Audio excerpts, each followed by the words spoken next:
Cupra-born sponsors mystery drama.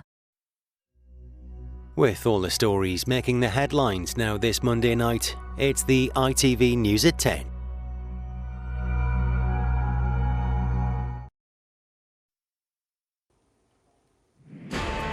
It is a question of increasing urgency for the entire world tonight. Just how much longer can we stand by and watch the events unfolding in Ukraine?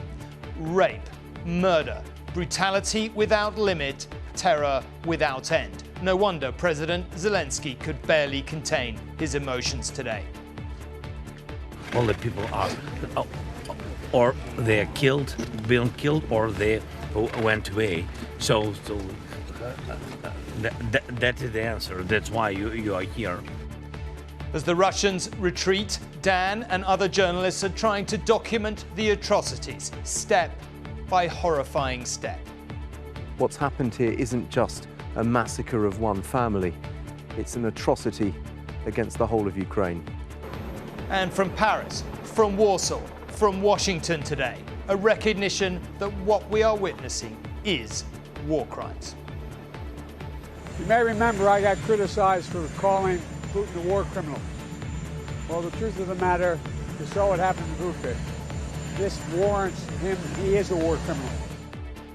But really difficult questions remain. Why is Europe still buying Russian gas? Why won't we give the Ukrainians fighter jets? Emma will look tonight at what more we could, perhaps should, be doing. Also on News at 10.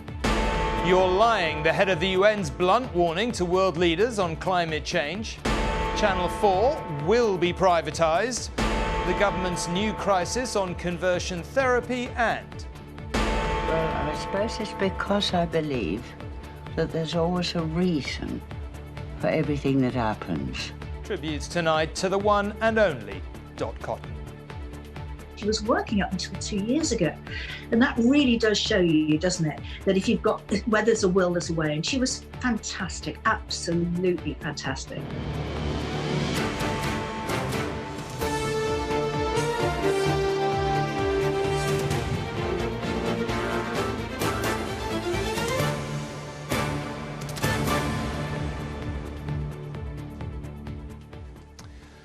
Good evening. Hour by hour, day by day, step by step, we are getting a clear picture of the scorched earth Russian soldiers leave behind as they retreat from the Ukrainian capital. And it is frankly horrifying.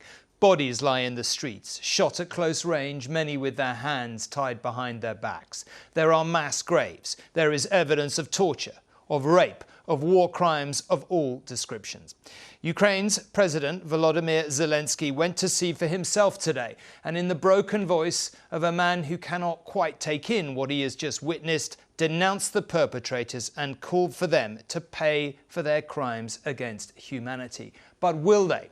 That is the question that is beginning to haunt the West. It is one thing to sanction the oligarchs, perhaps another to live without Russian oil and gas, to give the Ukrainians all the weapons they are asking for.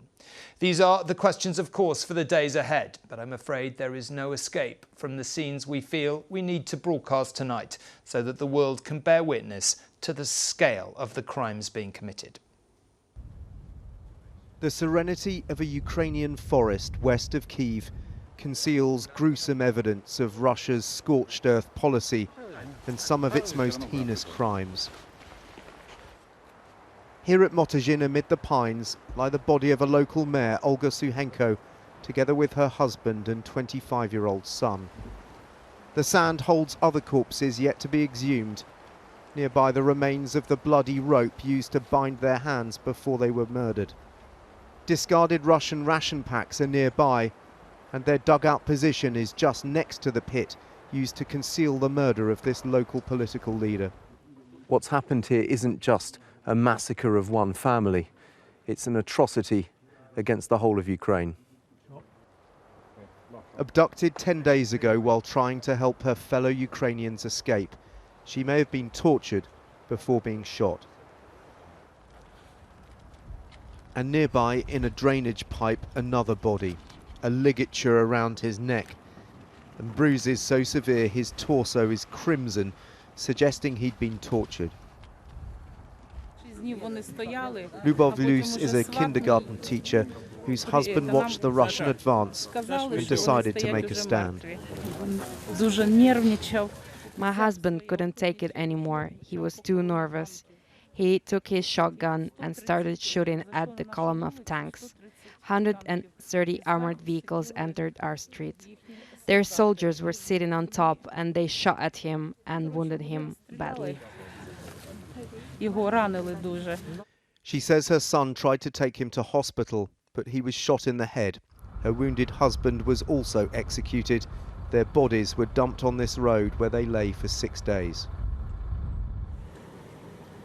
On the same road, the bodies of more civilians who perished in their cars as they tried to flee. Ukrainian politician Oleksiy Honcharenko has been trying to document what happened. We know that thousands of civilians killed. We don't know the exact number, but thousands of them, first of all. Secondly, I can tell you that Russia is committing awful war crimes. It's a sexual crimes, it's just killings of like adults, children, aged people, disabled, and that's what we know for sure.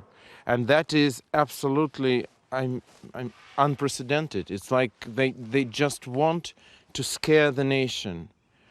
It's you cannot say it was not Putin who just killed one of these people here. Yes, there were Russian soldiers, living beings like we, just killing civilians.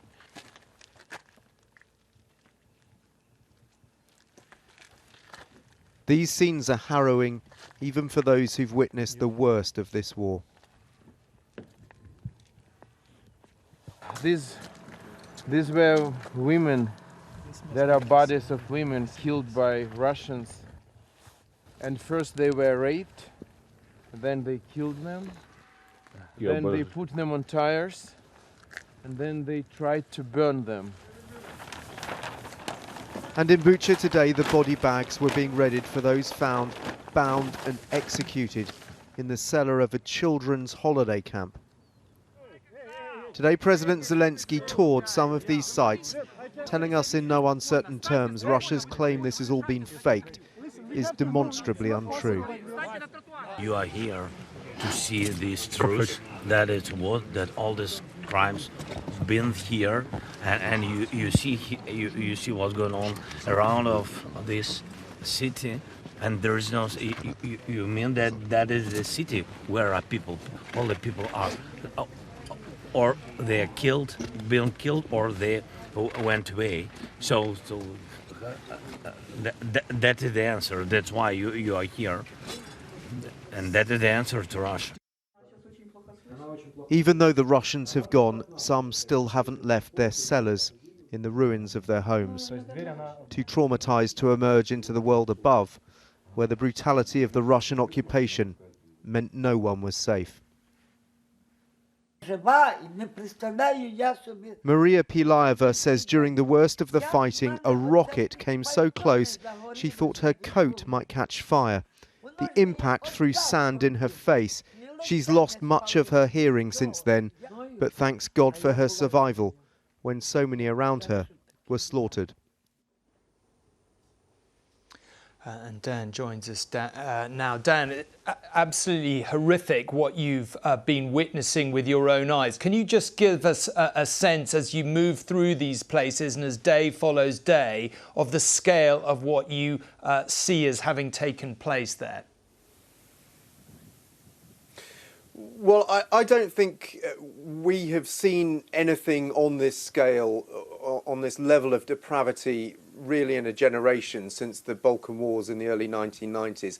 The context there, of course, was completely different, but the images that we're seeing here are very redolent of that war. The mass graves, the images of tortured bodies, the use of rape as a weapon of war, summary executions, will all be familiar to those who covered those conflicts. We've only really scratched the surface of what's happened here. We've been into several areas, but there are many areas that we haven't been to yet, where there are reports of even worse atrocities, if you can imagine. And of course, there are still places like Mariupol, where the Russians are still occupying cities and towns, and we don't know what's going on, but one shudders to think. Look, I can't say that this definitively was all carried out by Russian soldiers, but the evidence, the witness testimonies that we've heard all point in one direction. And, you know, frankly, I think there is one thing that we can say with certainty, that if Putin hadn't carried out this invasion and prosecuted this war, then all of the people that we've seen dead today would still be alive. Okay, Dan, thank you very much indeed. Well, the international backlash against the deadly outrages in Bucha and other places is well nigh universal tonight. The talks by France's President Macron with Mr. Putin prior to the invasion were even likened to negotiating with Hitler, and little has been heard from the few countries that supported Vladimir Putin's invasion of Ukraine. But despite the near-unanimous condemnation of the outrages and indeed the assertions that sanctions will be toughened and that those responsible will be brought to justice, what Ukraine says it needs now is practical help in its fight against Russia. In the wake of the Russian withdrawal, in the ruins of Ukrainian towns and villages, there is police work to be done. Making places safe for people to return, identifying crime scenes, and gathering evidence of the ways in which civilians were and still are targets in this war. For many world leaders, though, there is already evidence enough. Clear evidence, said the President of France, of war crimes. Those who committed them, said Mr. Macron, will have to answer for them. Japan's Prime Minister said he strongly condemned attacks on civilians as a violation of international law. And this evening in Warsaw, Britain's Foreign Secretary added her voice to the chorus of condemnation. We have seen butchery, evidence of rape and sexual violence, as well as the indiscriminate killing of civilians. We will ensure that the perpetrators are brought to justice for these barbaric crimes. Poland's Prime Minister described Russia's actions in Ukraine as genocide, and he criticised his fellow European leaders, singling out Emmanuel Macron for trying to negotiate with Putin. He compared it to talking to Hitler.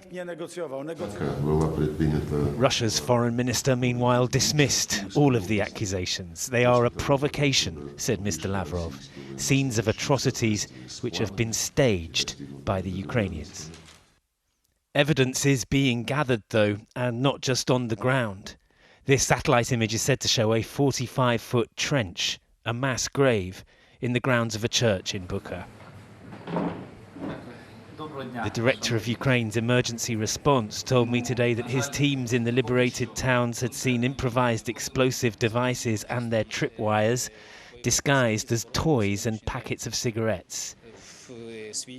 We find them, he said, we disarm them, and we pass our findings on to law enforcement agencies.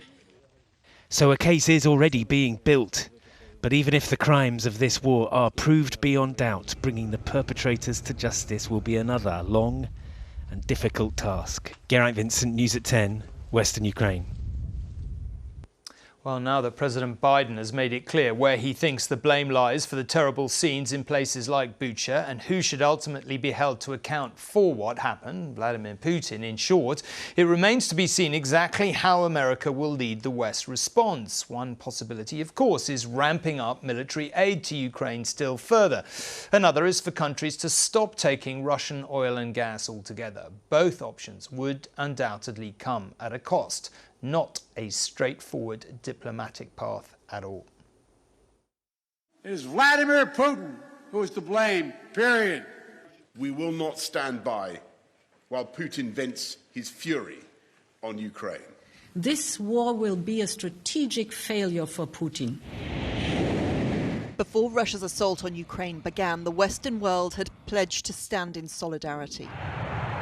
Talk of deterring President Putin and helping Ukraine defend itself grew louder with every missile that fell. The only louder voice was that of President Zelensky, appealing for more.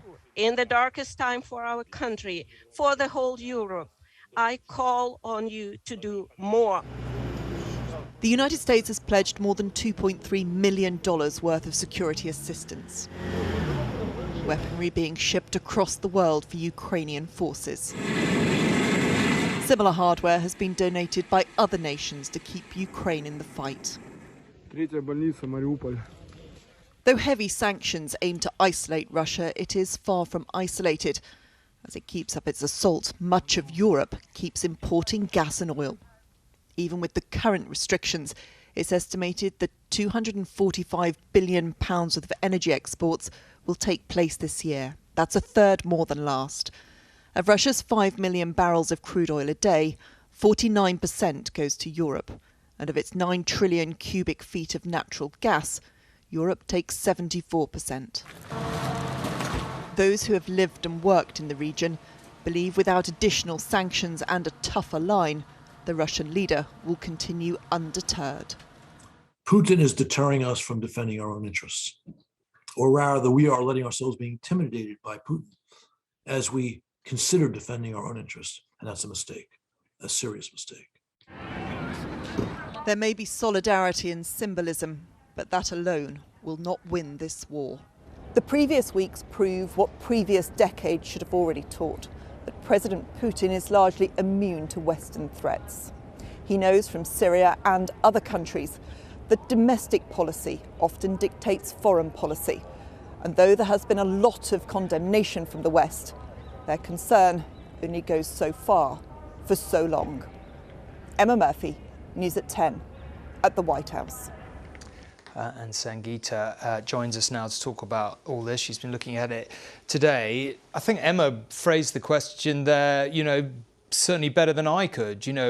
Talk is one thing. We've gone so far, but Western leaders appear not willing yet to go any further. Do you see any sign that's changing? Well, actually, yes. We may not have seen this in action just yet, but it seems like the language is pointing in that direction, with an EU diplomat today focusing specifically on hoping to find alternative energy sources by June. But of course, until you find that, what are you supposed to do? And the EU is divided at the moment. Today, EU foreign ministers have met trying to figure out a solution on how to focus on tougher sanctions, specifically on Russia's natural resources, which so many states depend on. Germany having the highest dependency on oil and gas, with 55% of imports coming from there. But the EU bloc is divided. And that's the key thing about this, because so far there's been a unanimous approach to response on Russian sanctions. But Germany's Chancellor has warned that if we take too hasty a step on sanctions, it could push the economy into a recession. But the bloc remains divided. And essentially, if you are a state that's trying to impose and escalate sanctions, are you going to go it alone? You're not in an EU bloc, so it depends. Will they make a decision unanimously? They don't want to threaten the unanimous response so far, but there is certainly an impatience growing. OK. Thank you very much indeed. Now, yet another scary report came out today with yet more terrifying warnings of the consequences of what will happen if more is not done to stop the continuing acceleration of global climate change. Off the back of the Intergovernmental Panel on Climate Change's latest gloomy assessment, the head of the United Nations accused world leaders in government and indeed business of lying about how much they're doing to tackle carbon emissions. The report says, though, there's been some reduction in the growth of emissions. They were at their highest level in history in the decade just past. Simply put, it's now or never to halt irreversible climate change. We know well the problems caused by climate change. Today's report is about solutions, a handbook of sorts on how to avoid more of this. And it says we need to cut emissions by more than 40% by the end of the decade. High-emitting governments and corporations are not just turning a blind eye, they are adding fuel to the flames. First and foremost, we must triple the speed of the shift to renewable energy. And that means moving investments and subsidies from fossil fuels to renewables now. And if you want an example of what that looks like, come to this part of Northumberland. Coal was king here, and while the legacy is still present, they're moving on to something else. The wind farm off the coast here was the UK's first, the old coal port reinventing itself as a hub for clean energy. The cost of offshore wind has come down over the recent years, so wind is absolutely the future. It's clean and it's green and it replaces carbon-related fuels. And scientists say we need to use the energy we produce more efficiently, for example, in our homes, in transport and food. But they also say we need to remove the carbon dioxide that's already in our atmosphere. So this is our new site that we've just acquired, and essentially we're going to rewild it. It's 327 hectares, 108 of which is woodland. Along the coast from Blyth, at this former open-cast coal mine, they're planting trees to soak up the legacy of emissions on this site. They're restoring what was once here. The UN scientists highlight work like this, capturing carbon and storing it away. So we are the most nature depleted country in the world, and that is terrifying, and it shouldn't be the case. But trees, as they grow, they're absorbing a lot of carbon, and when they mature and it becomes a mature woodland, then they're not absorbing as much carbon, but they are holding it in place, and that's really important. But this can't be seen as an alternative to slashing emissions, say experts, and renewables are the answer. The solutions are out there, that all we need to do is deploy them, that they are much cheaper to deploy than they have ever been. It is possible to turn the tide on the worst impacts of climate change, but it will require changes to energy, transport and how we treat nature, all of which are in our grasp. Deborah Cohen, News at 10 in Blyth. Channel 4 said tonight it was disappointed at the government's confirmation that it will press ahead with its plan to sell off the broadcaster. The idea already has caused some controversy when it was first put forward, with concerns about the survival of Channel 4's remit for public service broadcasting. The government insists, though, any new owners would have to pass a fit and proper persons test to protect all of that. But Labour MPs are already reacting angrily, and Carl is in Westminster for us to talk about all this. Carl, I mean, in your assessment, is this a done deal? And if it is, how much in reality is likely to change?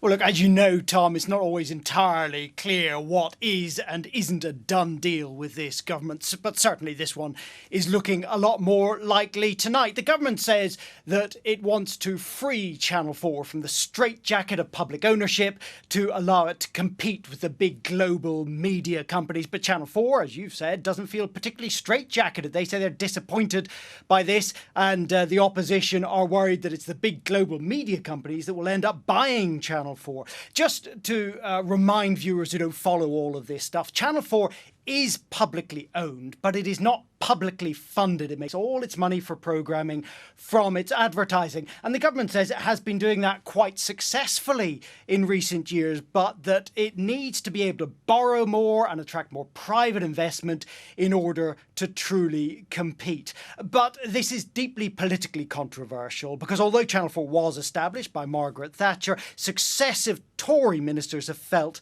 that they have been unfairly treated by the channel, and there is a suspicion by the opponents of this sell-off that it's politically motivated. Labour have called it cultural vandalism, and I think there will be a considerable fight over this when it goes through Parliament. OK, Carl, thank you very much indeed. Well, last week Boris Johnson was forced, as you probably recall, into an embarrassing U-turn after we revealed he had quietly decided to drop his pledge to ban so-called gay conversion therapy. It was a U-turn on a U-turn. Well, now there's growing anger that the hastily reinstated ban will still exclude trans people who could go on being subjected to conversion therapy. Several senior religious leaders, including a former Archbishop of Canterbury, wrote to the Prime Minister today demanding a rethink on this too. But worse than that for number 10, 100 leading organisations and charities have now pulled out of the government's Showpiece International LGBT+ conference in June, voting with their feet on what they think of the government's commitments to the conference's title, Safe to be Me. Number 10 said tonight their response was disappointing, and sources now believe the whole thing may be cancelled.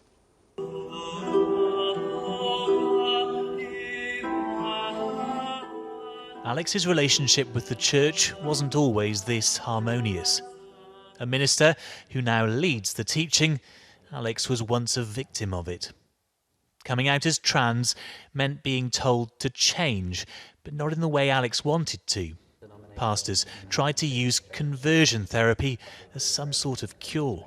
This very quickly led into a process of prayer, particularly unwanted prayer very late at night in my bedroom, processes of attempted exorcism, and bits and pieces of what I'd now term as physical abuse.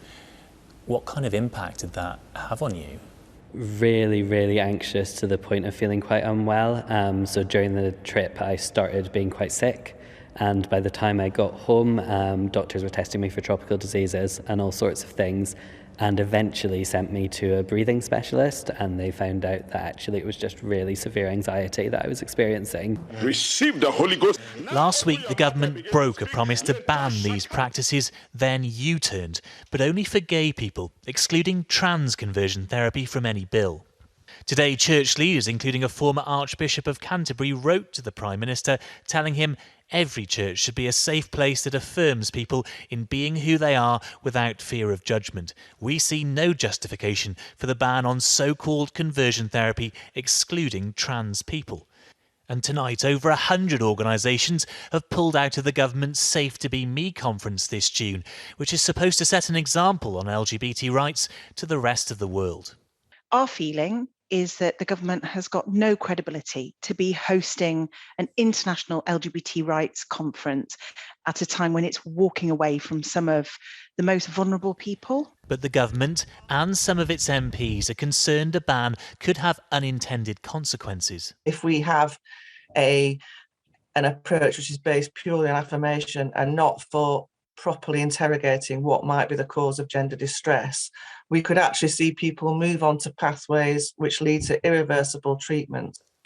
But while some are worried about unintended harm, many, like Alex, are concerned about that which is deliberate. Paul Brand, News at 10, Cambridge.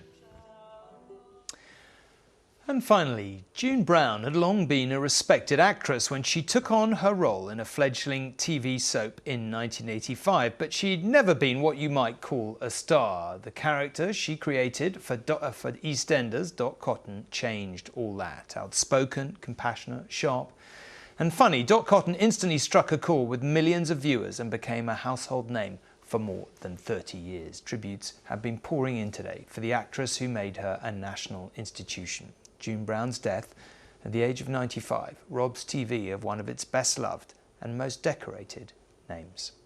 Stuart, you won't change. Still the same old flatterer and hoping. June Brown portrayed the unmistakable Dot Cotton on EastEnders for 35 years. I'm dying for a cup of tea and a fag.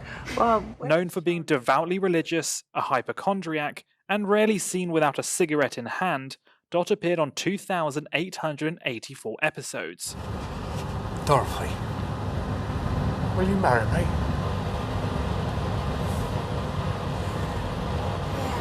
June's exceptional acting created some of the show's most impactful TV moments.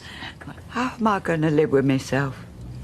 You'd be doing the right thing. Dot's biggest storylines explored issues including euthanasia, cancer, and homophobia. But for every serious dramatic moment, there was another, full of witty, sarcastic quips from one of the country's most loved characters. Those who worked alongside June remembered her fondly. She was such a star, and it's really funny to watch her sort of come in from the June that she is, you know, sort of quite elegant, and to become this lady and this sort of pinny and, you know, the fag hanging out of her mouth. I mean, I love the way actors do change like that, but she was great, and she was an icon, really an icon of British television. And I loved the fact that she had, you know, she had kids, she was a working mum, she was, in fact, you know, everybody should admire June Brown because she is the epitome of a incredible working woman. I don't advise you to say that to everybody. And it wasn't just those she worked with. June had Lady Gaga laughing and admiring when the pair were sat next to each other on a chat show. Today, fans gathered outside the EastEnders set to share their memories of the star. Just reminds me of my nan. Wish she was mine. Always watching it from when I was born, always there. As soon as it came on, had my alarm set. I'm generally shocked because I've obviously met her. I think a lot of us are going to really miss her, and hopefully they will dedicate an episode to her, which I think will be really nice. A spokesperson for EastEnders said, "We are deeply saddened to announce that our beloved June sadly passed away last night. There are not enough words to describe how much June was loved and adored by everybody at EastEnders. Her warmth, wit and great sense of humour will never be forgotten. A very bright light has gone out. The tribute to June Brown, an icon of our screens, who died yesterday. That's all we have time for tonight. A very distressing news at 10. I'll be here tomorrow, but for now, good night. Thanks for watching.